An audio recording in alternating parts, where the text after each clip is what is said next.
الحمدللہ رب العالمین والصلاة والسلام علی رسولہ الامین وبعد۔ معزز ناظرین، بزم قرآن کے اس پروگرام میں آپ کا استقبال ہے۔ ہم اللہ تبارک تعالیٰ کی آیتوں پہ غور و فکر کی نگاہ ڈالتے ہیں اور دیکھنے کی کوشش کرتے ہیں کہ اللہ پاک نے ہمارے لیے کیا ہدایت دی ہیں۔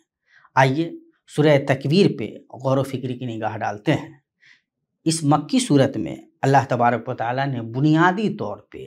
اللہ کی نعمتوں کی یاد دہانی کرائی ہے۔ اللہ تبارک و تعالیٰ نے قیامت کے دن کی ہولناکیاں بیان فرمائی ہیں، اور ساتھ ہی ساتھ قیامت کے دن لوگوں کو جو مختلف خانوں میں بانٹا جائے گا، لوگ ایمان والوں کا حال کیا ہوگا اور کافروں کا حال کیا ہوگا، اللہ تبارک و تعالیٰ نے اس تقسیم کو بیان فرمایا ہے۔ اور اس سے پہلے کی صورتوں میں بھی جو مکی صورتیں ہیں، ان کی خاصیت بھی یہ ہے کہ ان میں اللہ تبارک و تعالیٰ نے قیامت کا منظر بار بار نگاہوں کے سامنے لایا ہے۔ اللہ تبارک و تعالیٰ فرماتا ہے اذا الشمس کوورت واذا النجوم انکدرت واذا الجبال سیرت، یعنی جب سورج کی روشنی چلی جائے گی، ستارے ٹوٹ جائیں گے اور ان کی روشنی ختم ہو جائے گی، اور پہاڑ ملیں گے اور زمین بوس ہو جائیں گے، واذا العشار عطلت وَإِذَا الْوُحُوشُ حُشِرَتْ، اور جب حاملہ اونٹنیاں چھوڑ دی جائیں گی اور ان کے حمل ساقط ہو جائیں گے، اور اس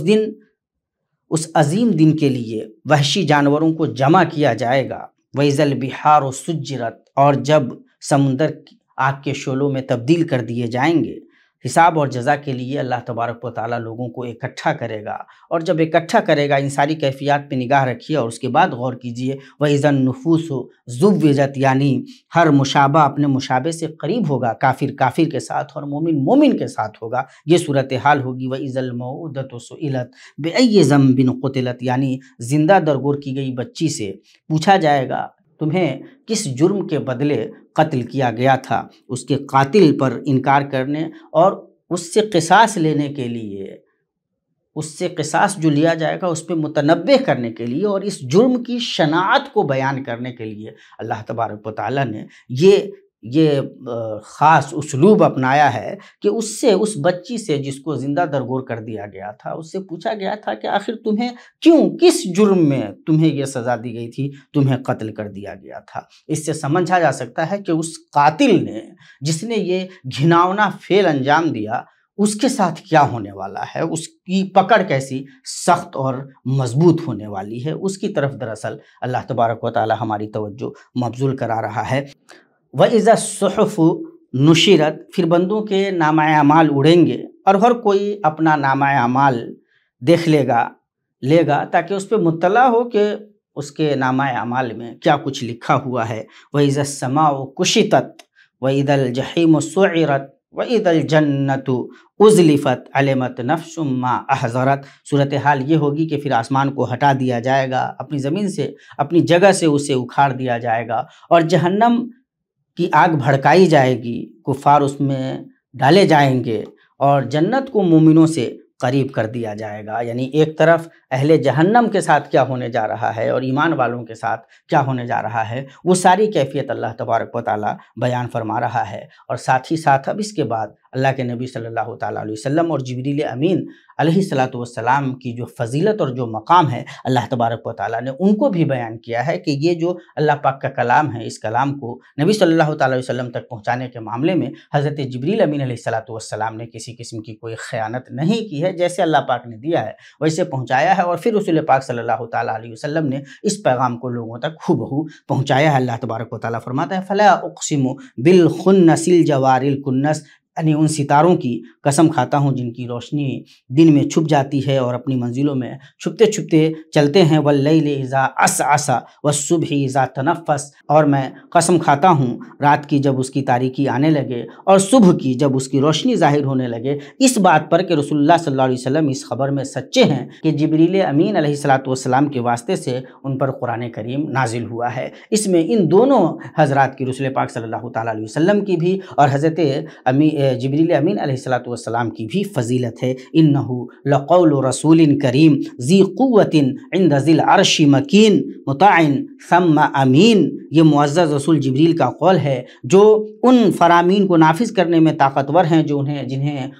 جن کا انہیں حکم دیا جاتا ہے۔ اللہ تبارک تعالیٰ کے پاس بلند مقام والے ہیں، فرشتے ان کی تابعداری کرتے ہیں، اور وہ جو وحی لے کر اترتے ہیں اس کے امین ہیں، اس معاملے میں وہ کوئی خیانت نہیں کرتے۔ وما صاحبکم بمجنون، اور محمد صلی اللہ تعالیٰ علیہ وسلم یہ کوئی مجنون نہیں ہے، پاگل نہیں ہے، یہ بہت ہی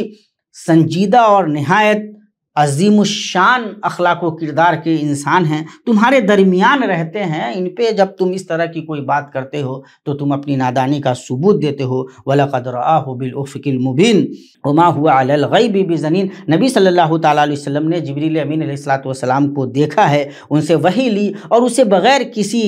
بخالت یا کتمان کے پہنچایا ہے۔ اللہ کے نبی صلی اللہ تعالیٰ علیہ وسلم بھی جس طرح جبریل امین ہیں اس معاملے میں، اللہ کے نبی صلی اللہ تعالیٰ علیہ وسلم بھی اتنے ہی امین ہیں۔ فَأَيْنَ تَذْهَبُونَ، اب تم یہ بتلاؤ کہ اس سچ کو چھوڑ کر کے تم کہاں جا رہے ہو، کس جھوٹ کے پیچھے پڑ رہے ہو اور کیوں بھٹک رہے ہو۔ ان ہوا الا ذکر للعالمین، یہ قرآن کریم تو تمام جہان والوں کے لیے صرف اور صرف نصیحت ہے، ذکر ہے،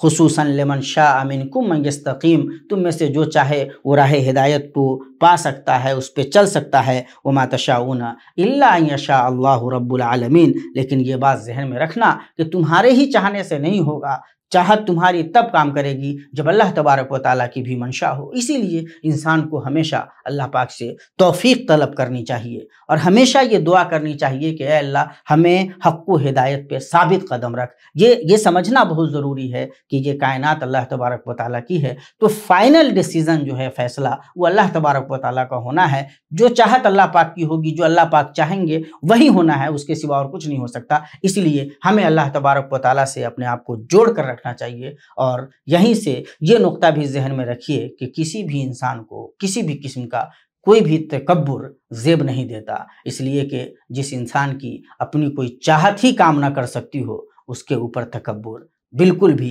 زیب نہیں دیتا۔ اور اسی لیے اللہ کے نبی صلی اللہ تعالیٰ علیہ وسلم کی حدیث قدسی میں اللہ تبارک و تعالیٰ فرماتا ہے کہ الکبریاء ردائی، یہ جو کبر و غرور، یہ جو بڑائی ہے، یہ میری چادر ہے۔ اب اگر کوئی اس چادر کو مجھ سے لینا چاہے گا تو میں اسے عذاب سے دوچار کروں گا۔ اللہ تبارک تعالیٰ سے دعا ہے کہ اللہ تبارک تعالیٰ ہمیں ان حقیقتوں پہ غور و فکر کی نگاہ ڈالنے اور ان پہ عمل کرنے کی توفیق دے۔ السلام علیکم ورحمۃ اللہ وبرکاتہ۔